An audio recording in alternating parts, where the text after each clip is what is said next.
Friends അവരൊന്നും കണ്ടിട്ടില്ല, പക്ഷെ അവരോട് ഞാൻ പറഞ്ഞിട്ടില്ല. എന്താന്ന് വെച്ചാ ഡയറക്ടർ അങ്ങനെയൊക്കെ പറഞ്ഞിട്ടുണ്ട്. അമ്മ നമ്മുടെ പുതിയ കഥ എന്താ? ഞാൻ അങ്ങനെയൊന്നും കള്ളത്തിനൊന്നും പറഞ്ഞില്ല. ആണെന്ന് പറഞ്ഞു. അമ്മയാണോ നല്ലത് ടൊവിനോങ്കളാണോ നല്ലത്? എന്നുവെച്ചാ രണ്ടുപേരും നല്ലതാ. അമ്മയായിട്ട് പറയുകയാണെങ്കിൽ പെർഫെക്റ്റ് അമ്മയാണ്. അമ്മ അബ്ബയാണോ നല്ലത് അമ്മയാണോ നല്ല അങ്ങനത്തെ കുറെ ഡിബേറ്റ്സ് ഡിബേറ്റ്സ് 12 നില സ്റ്റെപ്പ് കയറിയിട്ടാണ് പോയത്. എൻ്റെ മാമ വന്നിട്ട് എന്നെ സിനാൻ ചേട്ടൻ രണ്ടുപേരും ഒരുമിച്ച് കെട്ടിപ്പിടിച്ച് സൂപ്പറായിട്ട് അഭിനയിച്ചെന്നൊക്കെ പറഞ്ഞു.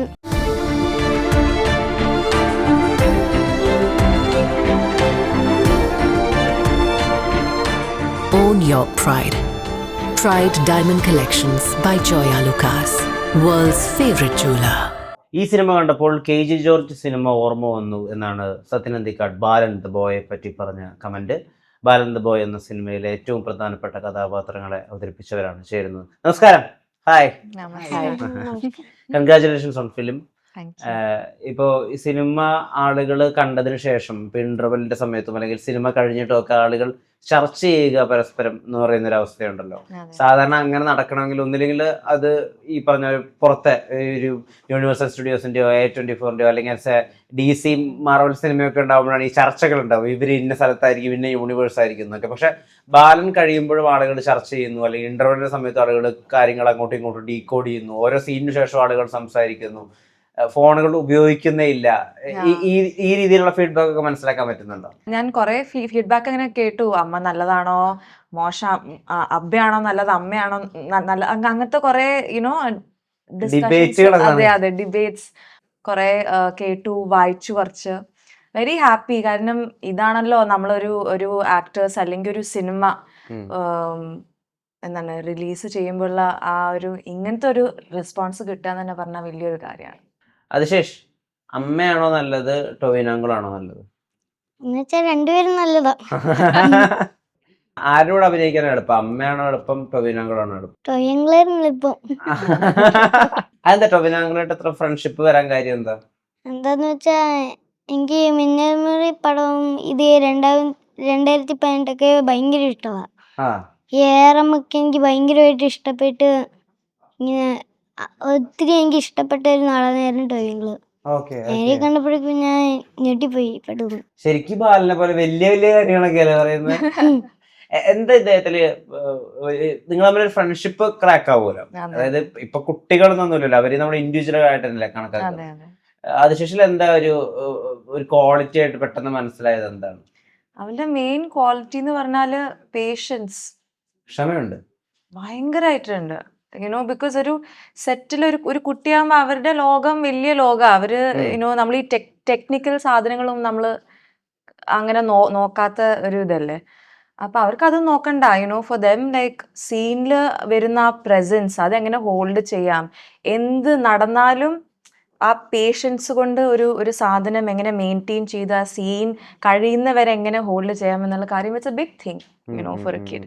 അപ്പോൾ പേഷ്യൻസ് വളരെ ആയിട്ടുണ്ട്. പിന്നെ അവന്റെ ഒരു ഓപ്പൺനെസ്, വേറൊരു ചെറിയൊരു കുട്ടിയല്ല, അപ്പൊ വേറൊരു സ്ത്രീനെ ഇതാണ് എന്റെ അമ്മ എന്ന് പറയുന്ന കാര്യം അത് അത്രക്ക് ഈസി ഉള്ള ഒരു കാര്യമല്ല. അഫ്കോഴ്സ് അത് ഓൺ കെമിസ്ട്രി ടെസ്റ്റ് നടക്കുന്ന ദിവസം തന്നെ ഇത്തിരി ഒരു ഡിഫിക്കൽട്ടി ഉണ്ടായിരുന്നു ആദ്യം. പക്ഷെ എന്നാലും അത് പാസ് ചെയ്ത് എങ്ങനെയൊക്കെയോ we became really close for the test. എങ്ങനെയുണ്ട് പടമൊക്കെ കണ്ടു കഴിഞ്ഞിട്ട് ഫ്രണ്ട്സ് ഒക്കെ എന്താ പറയുന്നത്?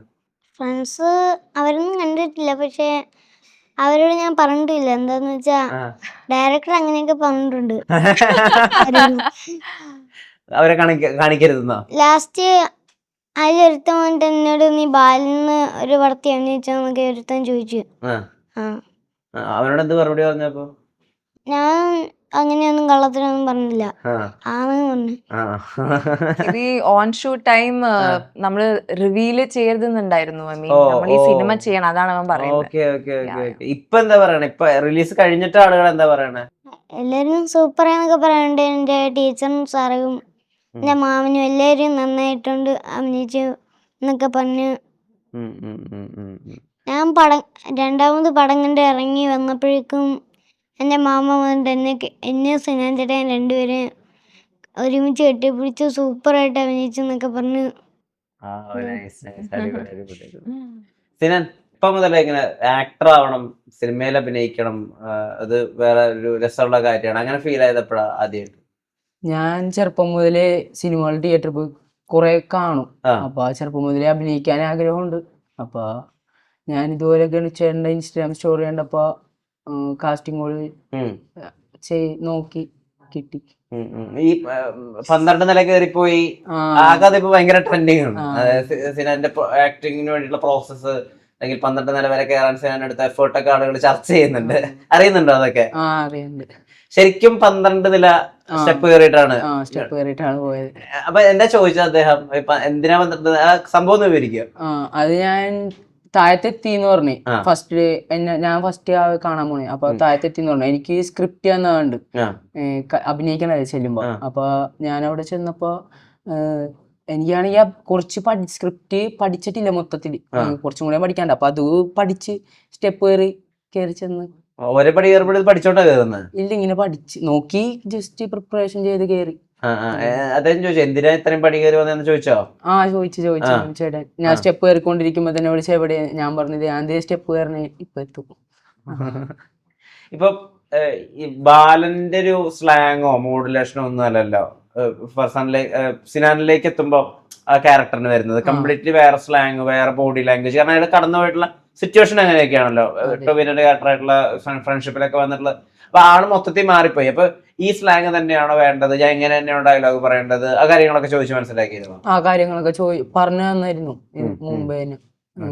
എനിക്ക് ഇതില് തുളു പഠിക്കണമായിരുന്നു. അപ്പൊ അത് പഠിക്കാൻ നേരത്തെ തന്നെ ഒരു ബാസിലേട്ടൻ എന്ന് പറഞ്ഞൊരു ചേട്ടനെ അതിനൊക്കെ വെച്ചാണ്ടായി സ്ലാങ് ഒക്കെ മാറ്റിച്ച്. എന്റെ പേര് ഫോട്ടോ വെച്ചില്ലാണ്. അപ്പൊ ഞാൻ സംസാരിക്കുമ്പോ എന്നെല്ലാരും ഇങ്ങനെ കളിയാക്കുമായിരുന്നു, ഇങ്ങനത്തെ സ്ലാങ് വെച്ച് പഠിക്കണം. അപ്പൊ അതിനുവേണ്ടി കുറച്ച് പഠിച്ചിട്ടുണ്ട്. അങ്ങനെയൊക്കെ പറയുന്നത്. ഇപ്പൊ സിനിമയുടെ അകത്ത് സിനിമയുടെ പ്രധാനപ്പെട്ട ഒരു കോൺഫ്ലിക്റ്റ് വരാൻ തന്നെ കാരണം സിസിലിയാണല്ലോ. അപ്പൊ ഈ സിസിലി എങ്ങനെയായിരിക്കണം? ഈ സിസിലിക്ക് സിസിലി എന്തുകൊണ്ടാണ് ചില തീരുമാനങ്ങൾ എടുത്തതെന്നൊക്കെ ആളുകൾ ചർച്ച ചെയ്യുന്നുണ്ട്. ഒരാൾ വേണ്ട വേറൊരാൾ വേണം എന്നൊക്കെ തീരുമാനിച്ചതിന്റെ പിന്നത്തെ കാര്യങ്ങളൊക്കെ ആളുകൾ ചർച്ച ചെയ്യുന്നുണ്ട്. എന്താണ് ചിദംബരം ആയാലും ജിത്തു ആയാലും പറഞ്ഞു തന്നത്? സിസിലി എങ്ങനെ ഇരിക്കണം, സിസിലിയുടെ ക്യാരക്ടർ എന്താണെന്നാ പറഞ്ഞു തന്നിട്ടുണ്ടായിരുന്നു? ഞാൻ ഫസ്റ്റ് ഇയർ ഷൂട്ട് അവിടെ സെറ്റിലെത്തി. അപ്പോഴാണ് എനിക്ക് കാര്യങ്ങൾ പറഞ്ഞത്. അപ്പോഴാണ് ഞാൻ കാര്യങ്ങൾ അറിയുന്നത്. അപ്പോൾ സിസിലി എന്ന് പറയുന്ന ഒരു normal girl, she's working as cop. പിന്നെ അവൾക്ക് പവിത്രനോട് ഇഷ്ടമാണ്. പക്ഷെ പവിത്രൻ ഇങ്ങനെ ഒരാളാണെന്നുള്ളത് സിസിലിക്ക് അറിയില്ല. അപ്പൊ അങ്ങനെ വെച്ചിട്ടാണ് പുള്ളിക്കാരി ഭയങ്കര ജെന്യൂനായിട്ട് സ്നേഹിക്കുന്നു. അപ്പോ ആരെന്ത് പറഞ്ഞാലും ഇപ്പം അതിലൊരു കോപ്പ് വന്ന് സംസാരിക്കുന്നുണ്ട്, പവിത്രൻ ആള് ശരിയല്ല എന്നൊക്കെ പറയുന്നുണ്ട്. പക്ഷെ പുള്ളിക്കാരിക്ക് അത്രയും വിശ്വാസവും അത്രയും സ്നേഹവും ഉണ്ട് പവിത്രനോട്. അപ്പോ ആ ഒരു എഫെക്ഷൻ ഒക്കെ കാണിക്കണം, അങ്ങനെയൊക്കെ എല്ലാം ചെയ്തു സാർ എന്നോട് പറഞ്ഞിട്ടുണ്ടായിരുന്നു. പ്രത്യേക ഏരിയ ട്രസ്റ്റ് ബ്രേക്ക് ആവുന്ന ഒരു ഏരിയ ഒക്കെ ഉണ്ടല്ലോ. അപ്പൊ ഇതില് നിങ്ങൾ രണ്ടുപേരും അങ്ങോട്ടും ഇങ്ങോട്ടും മുഖം കൊണ്ട് അങ്ങോട്ടും ഇങ്ങോട്ടും നോക്കി കാര്യങ്ങൾ കൺവേ ചെയ്യുന്ന ഒരു ഏരിയ ഒക്കെ ഉണ്ട്. അപ്പം അത് ഒരു മേലുദ്യോഗസ്ഥൻ പോയി കഴിഞ്ഞതിന് ശേഷമാണ് പിന്നെ അതിനുള്ള എക്സ്പ്ലനേഷനും പറയുന്നത് സിസിലി. അപ്പൊ എങ്ങനെ അങ്ങോട്ടും ഇങ്ങോട്ടും നോക്കണം? അവിടെ ദേഷ്യമാണോ വേണ്ടത്, ഞെട്ടലാണോ വേണ്ടത്, അങ്ങനെ കമ്മ്യൂണിക്കേഷൻ ഉണ്ടായിരുന്നു? അതായത് ഇത്രയും നാളും വിശ്വസിച്ച് സ്നേഹിച്ച ഒരാള് തന്നെ ഒരു സിറ്റുവേഷൻ വരുന്ന സമയത്ത് ബാക്ക് സ്റ്റാബ് ചെയ്യുന്നു എന്ന് ആലോചിക്കുന്ന സമയത്ത് പുള്ളിക്കാരിക്ക് ഉണ്ടാവുന്ന ഒരു ഇമോഷൻ, ലൈക്ക് ഞെട്ടലും ഉണ്ട്, സങ്കടവും ഉണ്ട്, എല്ലാം കൊണ്ടുള്ള ഒരു ഇമോഷൻ വേണമെന്ന് ചിതു സാർ പറഞ്ഞിട്ടുണ്ടായിരുന്നു. അതെനിക്ക് അവിടെ കൺവേ ചെയ്യാൻ പറ്റിയെന്ന് ഞാൻ വിശ്വസിക്കുന്നു. ഇപ്പൊ ഈ ബാലന്റെ അമ്മ നല്ല അമ്മയാണോ മോശം അമ്മയാണോ? അതിന് അവസാനം എന്ത് പറയും? അമ്മയായിട്ട് പറയുകയാണെങ്കിൽ പെർഫെക്റ്റ് അമ്മയാണ്. നമ്മൾ ഈ മലയാള സിനിമയിൽ കണ്ടിട്ടുള്ള ഒരു വാർപ്പ് മാതൃക അമ്മമാരുണ്ടായിരുന്നല്ലോ. ഇപ്പൊ അല്ല, 90s 80s. അതായത് എല്ലാം ക്ഷമിച്ച് ത്യാഗം ചെയ്ത് നന്മ മാത്രം ചെയ്ത് ആരെയും ദ്രോഹിക്കാതെ ഉണ്ണി മകനെ എന്നൊക്കെ വിളിച്ച് നടക്കുന്ന അമ്മമാരുണ്ടായിരുന്നു. അതിൽ നിന്ന് കംപ്ലീറ്റ്ലി ഡിഫറെന്റ്. വേണ്ടി വന്നാൽ തോക്കും എടുക്കും, വാളും എടുക്കും എന്നൊക്കെ പറയുന്ന ഒരു അവസ്ഥയുണ്ട്. അപ്പൊ അതിനപ്പുറത്തേക്ക് വേറൊരു ആംഗിളിൽ കൂടി ആളുകൾ ചിന്തിക്കുന്നുണ്ട്. ഇപ്പൊ ഈ മകനെ അമ്മ ഒരു പ്രത്യേക രീതിയിൽ ലോക്ക് ചെയ്തും കൂടി വെച്ചിട്ടുണ്ടല്ലോ. ഇവർക്ക് സെറ്റ് ഓഫ് റൂൾസ് ഉണ്ട് ജീവിതത്തില്, ഇവർക്ക് ചില ബൗണ്ടറീസ് ഉണ്ട് ജീവിതത്തിൽ, ഇവർ രണ്ടുപേരും മാത്രമേ ഉള്ളൂ. അതൊരു രീതിയിൽ സ്വാർത്ഥതയും കൂടി അല്ല എന്നുള്ള രീതിയിൽ സംസാരിക്കുന്നുണ്ട്. അപ്പൊ ഇതിനെ ഏത് രീതിയിലാണ് ഫർസാൻ എക്സ്പ്ലെയിൻ ചെയ്യാ? ഞാനായിട്ട് നോക്കുമ്പോ എന്താ പറയാ, നമ്മളെല്ലാരെയും പോലെ അവളൊരു ഗ്രേ ക്യാരക്ടറാണ്. അവൾക്ക് കുറച്ച് കാർഡ്സ് കിട്ടി ജീവിതത്തില്.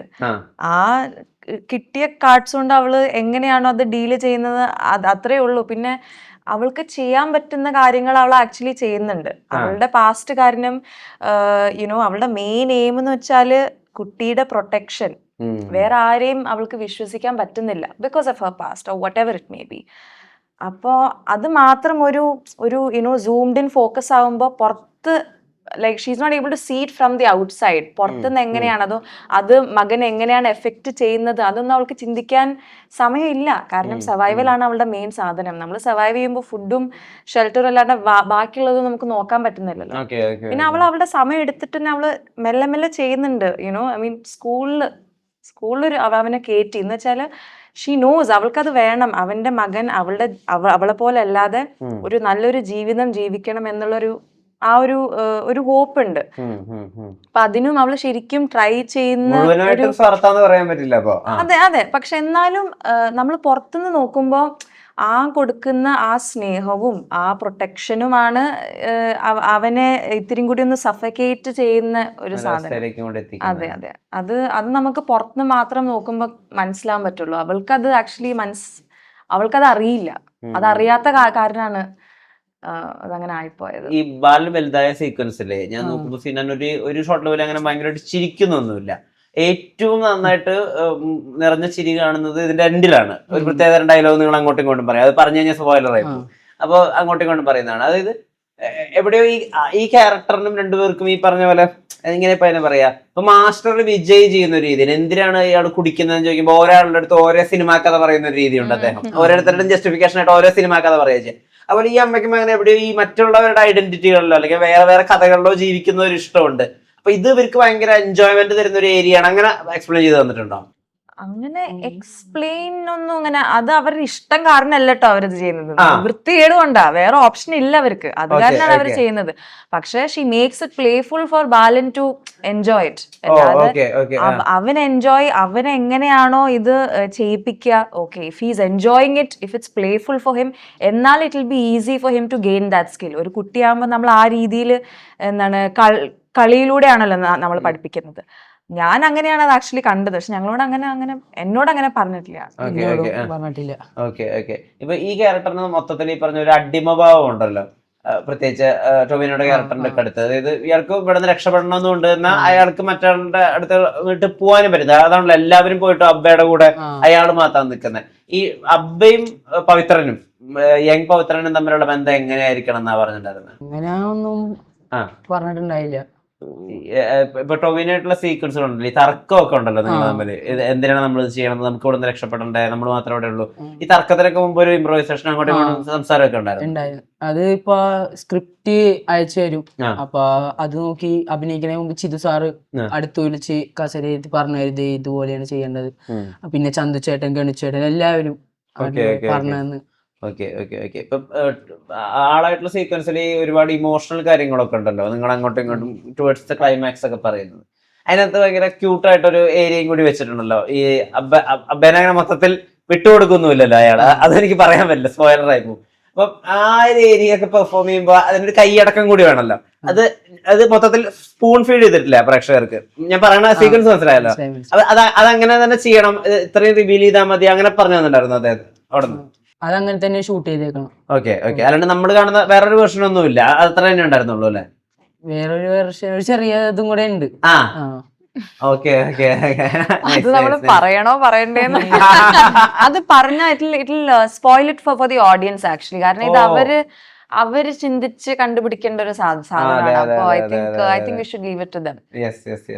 ഇപ്പം ഇവരുടെ ഈ ഒബ്സർവേഷൻ സ്കിൽ ഉണ്ടല്ലോ ഈ ലേഡിയുടെ, അപ്പൊ അവര് പത്രത്തിൽ വായിക്കുന്നത് മൊത്തം കാണാതായപ്പെട്ട ആളുകളെ പറ്റിയിട്ടും അല്ലെങ്കിൽ ജോലിക്കുള്ള അവസരങ്ങളെ പറ്റിയിട്ടും ഒക്കെയാണ്. വേറെ ഒന്നും അവർ പത്രത്തിൽ വായിക്കുന്നില്ല. അല്ലെങ്കിൽ നോക്കുന്ന മൊത്തം ഈ ID കാർഡുകളെ പറ്റിയിട്ടാണ്. അവർക്ക് ആകെ പേടിയുള്ളത് അവർ ഓൾറെഡി എൻ്റർ ആയിട്ടുള്ള വേൾഡിൽ ആരെങ്കിലും അവരുടെ പുതിയ വേൾഡിലേക്ക് തിരിച്ചു വരുമ്പോഴാണ്. ഈ കാര്യങ്ങളിലൊക്കെയാണ് ശ്രദ്ധിക്കുന്ന ഒരു ലേഡിയാണ്. ഇങ്ങനെയൊക്കെ തന്നെയാണോ ചിദംബരത്തിന്റെയും ഒരു ഡിസ്ക്രിപ്ഷൻ ഉണ്ടായിരുന്നത്? അങ്ങനെ ഇങ്ങനത്തെ ഒരു ഡിസ്ക്രിപ്ഷൻ ഒന്നും ആക്ച്വലി തന്നിട്ടുണ്ടായിരുന്നില്ല. ജിത്തു എഴുതിയ സ്ക്രിപ്റ്റില് എന്താണ് ഓരോ സീനിലും നടക്കുന്ന കാര്യം മാത്രമേ ഉള്ളൂ. അല്ലാതെ അവളുടെ പാസ്റ്റ് എന്താണ് മുമ്പ് നടന്ന കാര്യങ്ങൾ അതൊക്കെ ഞങ്ങൾ എല്ലാവരും ഒരുമിച്ച് വർക്ക്ഷോപ്പ് ചെയ്ത സാധനമാണ്. അങ്ങനെ സ്പെസിഫിക് ഇൻസ്ട്രക്ഷൻ അങ്ങനെ ഈ രീതിയിലാണ് ഇവൾ അങ്ങനൊന്നും അങ്ങനൊന്നും ഉണ്ടായിരുന്നില്ല. ഓക്കെ. ഈ ഇപ്പൊ 3-4 ക്യാരക്ടേഴ്സ് എടുക്കുന്നുണ്ടല്ലോ ഈ ലേഡി. ഇന്ദു ഉണ്ട്, ഷെർലി ഉണ്ട്, പിന്നെ മേരി ഉണ്ട്. ആരാ പ്രിയപ്പെട്ടത്? എനിക്ക് എല്ലാവരും ആസ് ഇമ്പോർട്ടന്റ് ആണ്. കാരണം അവരില്ലെങ്കിൽ ഷെർലി അവിടം വരെ എത്തില്ല നമ്മള്. പക്ഷെ എൻ്റെ ഫേവറേറ്റ് ഷെർലി തന്നെ. അത് എന്താണ് പെർഫോം ചെയ്യാൻ ആക്ച്വലി ഭയങ്കരമായിട്ട് ഞാൻ എൻജോയ് ചെയ്ത ഒരു ക്യാരക്ടറാണ് ഷെർലി. അമ്മമാരുടെ കൂടെ ഉള്ള സീൻസ്, പിന്നെ ബീന ചേച്ചിന്റെ കൂടെ ഉള്ള സീൻസ്, പിന്നെ മേരി ആയപ്പോ എന്താണ് ആട്ടം ഡയറക്റ്റ് ചെയ്ത് അതെ അതെ ഉഫ് അമേസിങ് ഫൺ. അത് പുള്ളിന്റെ കൂടെ ഒരു സീൻ ചെയ്യുമ്പോൾ ഭയങ്കര ജനറസാ. നമുക്കിങ്ങനെ തന്നോണ്ടിരിക്കും ഇൻപുട്ട് അപ്പൊ തരുന്ന സാധനം കുറെ ഉണ്ട്, അതിന്റെ കൂടെ കളിക്കാൻ കുറെ ഉണ്ട്. So dam fun. ബൈബിളിലെ 2 വചനമൊക്കെ അതെ അതെ ഡാം ഫണ്ണി. അതൊക്കെ അവിടുത്തെ സ്പോട്ടിൽ ഇംപ്രവൈസേഷനിൽ വരുന്നതാണോ? അത് സ്ക്രിപ്റ്റിൽ ഉണ്ടായിരുന്നു. പക്ഷെ ഞങ്ങൾ സീനിന്റെ മുന്നേ 1-2 പ്രാവശ്യം വർക്ക്ഷോപ്പ് ചെയ്തു. അത് അത്രേ ഉള്ളൂ. അല്ലാതെ വലിയ പ്രെപ്പൊന്നും അങ്ങനെ ഉണ്ടായിരുന്നില്ല. അതെല്ലാം പുള്ളിയായിരുന്നു കേട്ടോ. He's amazing. ഇപ്പൊ നിങ്ങൾ രണ്ടുപേരുള്ള സീക്വൻസിലെ ആദ്യം ഫസാനയുടെ സീക്വൻസിൽ ഏറ്റവും അധികം ടേക്ക് പോയത് അല്ലെങ്കിൽ ഏറ്റവും അധികം കോംപ്ലിക്കേറ്റഡ് ആയി പോയ സീക്വൻസ് ഏതാണ്? എല്ലാവരും ഈ തോക്ക് സീക്വൻസിനെ പറ്റി പറയുന്നുണ്ട്. അമ്മച്ചിയുടെ ഇൻട്രൊഡക്ഷനില് ഒരാൾ അങ്ങോട്ട് തിരിഞ്ഞു നോക്കുമ്പോ ഇപ്പത്തെ ഒരാൾ കൈബന്ധിച്ച് നിൽക്കുന്നു. ആ സീക്വൻസ് ആണോ ഏറ്റവും അധികം ടഫ് ആയിരുന്നത്, അതോ സ്കൂൾ സീക്വൻസ് ആണോ? എനിക്ക് എന്റെ മെയിൻ ടഫ് സീക്വൻസ് എന്ന് പറഞ്ഞാല് ഇവനോട് ദേഷ്യപ്പെടുന്ന അതെനിക്ക് അത് തീരെ വരില്ല. ഞാൻ ഓൾറെഡി ഞാൻ കുട്ടികളുടെ കൂടെയാണ് എന്റെ ജോലി. അപ്പൊ അതുകൊണ്ട് പിന്നെ ഞാൻ യൂഷ്വലി അങ്ങനെ ആരോടും I don't scream or shout. അപ്പൊ അത് ഇവന്റെ മുഖം നോക്ക്, ഈ മുഖം നോക്കിട്ട് എങ്ങനെയാ. So that was very hard for me personally. ഈ ഫസാന ഇങ്ങനെ കോളറൊക്കെ പിടിച്ചിട്ടൊക്കെ ഭയങ്കരമായിട്ട് പേടിപ്പിക്കുന്നുണ്ടല്ലോ. പേടിച്ചോ ശരിക്കും? അത് ശരിക്കും പേടിച്ച്. ഇപ്പൊ ഈ സിനിമയ്ക്ക് ശേഷം നിങ്ങളുടെ ഒരു ലൈഫിൽ വന്നിട്ടുള്ള ഒരു മാറ്റം അല്ലെങ്കിൽ ആളുകളെ തിരിച്ചറിയുന്നത് അതൊക്കെ ഏത് ലെവലിലാണ് സാർ? പടം കണ്ട് കുറെ പേര് മെസ്സേജ് അയക്കാറുണ്ട്. ഇൻസ്റ്റാഗ്രാമിലൊക്കെ ഒരുപാട് മെസ്സേജ്. പിന്നെ വീട്ടുകാർക്കായാലും ഒരുപാട് ഇഷ്ടപ്പെട്ട്. ഈ ആളുകൾ ഉപദേശിച്ചിട്ടുണ്ടോ ഈ സിനിമയുടെ പിന്നിൽ പോയിട്ട് എന്ത് കിട്ടാനാണ്? അങ്ങനെ ഉപദേശിച്ചവരുണ്ടോ? അങ്ങനെ ആദ്യം ഇത് വീട്ടുകാർക്കൊന്നും ഇത്ര ഇതായില്ല, കൺഫേം ആണെന്നൊന്നും ആരും പറഞ്ഞില്ല. എന്നോട് ഫസ്റ്റ് ഡേ ചെന്നപ്പോ തന്നെ ഈ അഭിനയിച്ച എനിക്ക് മുടി ഹെയർ കട്ട് ചെയ്തെന്നാ പറഞ്ഞു. അപ്പൊ ഞാൻ മുടി വളർത്തേണ്ടെന്ന് വീട്ടുകാരോട് പറഞ്ഞു. അപ്പൊ പിന്നെ അപ്പോഴൊന്നും വിശ്വാസമായില്ല. പിന്നെ കുറച്ച് കഴിഞ്ഞപ്പോഴാണ് ഇതുപോലെ അഗ്രിമെന്റ് സൈൻ ചെയ്യാൻ വിളിപ്പിച്ചു. അപ്പോഴാണ് ഇത് മനസ്സിലായത്. ഉമ്മയും പാപ്പൊക്കെ വളരെ സന്തോഷമായി. പ്രൗഡാണ്. ഇപ്പൊ ഈ ഒരു ടീമിന്റെ ഭാഗമാണെന്നുള്ളൊരു കാര്യം കൂടി ഉണ്ടല്ലോ. നമ്മുടെ ഒരു ഫിലിമോഗ്രഫിയിൽ ഒരു സിനിമ വരിക അല്ലെങ്കിൽ അതിന് നമുക്ക് ആഡ് ആവുന്ന ഒരു റെപ്യൂട്ടേഷൻ ഉണ്ടല്ലോ. അതിനെ എങ്ങനെയാ മനസ്സിലാക്കുന്നത്? അയ്യോ, അതെനിക്ക് പറഞ്ഞറിയിക്കാൻ പറ്റില്ല. കാരണം ഇതെന്റെ ഫസ്റ്റ് ഫിലിമാണ്. അപ്പോ ഏതൊരു സിനിമ ആഗ്രഹിക്കുന്ന ഒരാൾക്കും ഒരു ആഗ്രഹം ഉണ്ടാവും. കാരണം എന്റെ ഫസ്റ്റ് പടം ഒരു നല്ലൊരു ക്രൂവിന്റെ കൂടെ, ഈവൻ അത് ക്യാരക്ടർ റോൾ ആണെങ്കിലും നല്ല രീതിയിൽ ചെയ്യാൻ പറ്റണം, നല്ല രീതിയിൽ പോകണം എന്നൊക്കെ. ആൻഡ് അതിൽ ഞാൻ ഭയങ്കര ലക്കിയാണ്. പിന്നെ ഫസ്റ്റ് ഒക്കെ ഇതിൽ കിട്ടിയെന്ന് പറഞ്ഞപ്പോഴും ഞാൻ വിശ്വസിച്ചിരുന്നില്ല. ദൈവമേ ശരിക്കും കിട്ടിയോ, ഇനി ചുമ്മാ പറയുന്നതാണോ എന്നുള്ള കൺഫ്യൂഷൻ ഉണ്ടായിരുന്നു. ലൈക്ക് സെറ്റിൽ പോയി ഞാൻ എൻ്റെ സീൻ അഭിനയിക്കാൻ തുടങ്ങുമ്പോഴാണ് ഓക്കെ ഞാൻ ഈ ഫിലിമിലുണ്ട്. പിന്നെ ഈ ക്യാരക്ടർ ആണെങ്കിലും സിസിലി എന്നുള്ളൊരു ക്യാരക്ടർ ആണെങ്കിലും ഇത്രയ്ക്കും ഇതിന് ഡെപ്ത് ഉണ്ട് എന്നുള്ളത് ഞാൻ ചെയ്തുകൊണ്ടിരിക്കുന്ന ആ ഒരു പ്രോസസ്സിലായിരുന്നു ഞാൻ മനസ്സിലാക്കിയത്. ആദ്യമൊക്കെ എനിക്കൊരു ഡൗട്ട് ഉണ്ടായിരുന്നു. ഓക്കെ ചെറിയൊരു റോളായിരിക്കും, ഇങ്ങനെ ആയിരിക്കും. പിന്നെ ഷൈജുക്ക് എന്നോട് ചോദിച്ചു ഇത്രയൊക്കെ ചെയ്യാനുണ്ടെന്ന് വിചാരിച്ചില്ലാലേന്ന് വിചാരിച്ചു. ഞാൻ ഞെട്ടിപ്പോയി. പെട്ടെന്ന് ഇങ്ങനെ ഓരോ സീൻസ് ചെയ്യുമ്പോഴും ഞാനിങ്ങനെ ആ ക്യാരക്ടറിനെ പറ്റി കൂടുതൽ പഠിക്കാൻ ശ്രമിച്ചു. ആൻഡ് പവിത്രൻ റെഡ് ഫ്ലാഗ് ആണെന്ന് തിരിച്ചറിയുന്ന ഒരു ഏരിയ ഉണ്ടല്ലോ. അതുകൊണ്ടാണ് പിന്നീട് സിസിലിയെ കിട്ടാതെ പോയത് കൊണ്ടുകൂടിയാണ് പവിത്രൻ ഒരു മോൺസ്റ്ററായി മാറുന്നത്. അത് തിയേറ്ററിൽ ഇരിക്കുമ്പോഴാണ് അറിയുന്നത്. അല്ലല്ല, അതൊക്കെ അപ്പൊ തന്നെ എനിക്ക് മനസ്സിലായിരുന്നു. പിന്നെ പവിത്രൻ അതുകൊണ്ട് മാത്രമല്ല, അതിന് മുൻപും ഒരു സീനില് പവിത്രൻ എങ്ങനെയാണ്, പുള്ളി എങ്ങനെയാണെന്നുള്ളത് കാണിക്കുന്നുണ്ട്. സോ അതിന്റെ കൂടെ ഞാനും കൂടി പോയി എന്നറിഞ്ഞപ്പോ അതൊന്ന് ആഡ് ഓൺ ആയിന്നേ ഉള്ളൂ. എപ്പോഴെങ്കിലും ജിത്തുവിനോടോ ചിതുവിനോടോ ചോദിച്ചിട്ടുണ്ടോ എന്താണ് ഈ അമ്മയുടെയും മകന്റെയും ശരിക്കുള്ള പേരുകളെന്ന്? ഇല്ല, ഞാൻ ചോദിച്ചിട്ടില്ല. പക്ഷെ എനിക്കറിയാം, ഞാൻ തന്നെ ഉണ്ടാക്കിയ 2 പേരുകളുണ്ട്. അതെനിക്ക് മാത്രമേ അറിയാം. പേരുണ്ട് എന്തായാലും. അതെന്താ പേര്? അത് ഇവന് പോലും അറിയില്ല. ഇവന് പോലും അറിയില്ല. ഭർത്താവിനൊക്കെ പേരിട്ട് കൊടുത്തിട്ടുണ്ട്? ഇല്ല ഇല്ല, അമ്മയ്ക്കും മോനും മാത്രം. ഭർത്താവിന് അങ്ങനെ അത്രക്ക് ഇമ്പോർട്ടൻസ് ഇത് അയാളുടെ കഥയല്ല, ഇത് ഇവരുടെ കഥയാണ്. ഉണ്ടല്ലോ പേര്, ഇനി എന്തിനാ പേര്? നൈസ്. ഇത്രയധികം ഇൻപുട്ട് നിങ്ങൾ ഒരു ആദ്യ സിനിമയിൽ തന്നെ ഇടുക, ആദ്യ സിനിമ ഇത്ര തന്നെ രീതിയിൽ ആളുകളിലേക്ക് എത്തുക, ആളുകൾ സംസാരിക്കുക, ആളുകൾ ഡീകോഡ് ചെയ്യുക എന്നൊക്കെ പറയുന്നത് വലിയ കാര്യമാണ്. ഒരു വലിയ സ്റ്റാർട്ടാണ് നിങ്ങളുടെ എല്ലാവരുടെയും ജീവിതത്തിൽ. ഇനിയും സിനിമകൾ സംഭവിക്കട്ടെ ജീവിതത്തിൽ. നേരത്തെ ഒരുപാട് നമസ്കാരം. Thank you.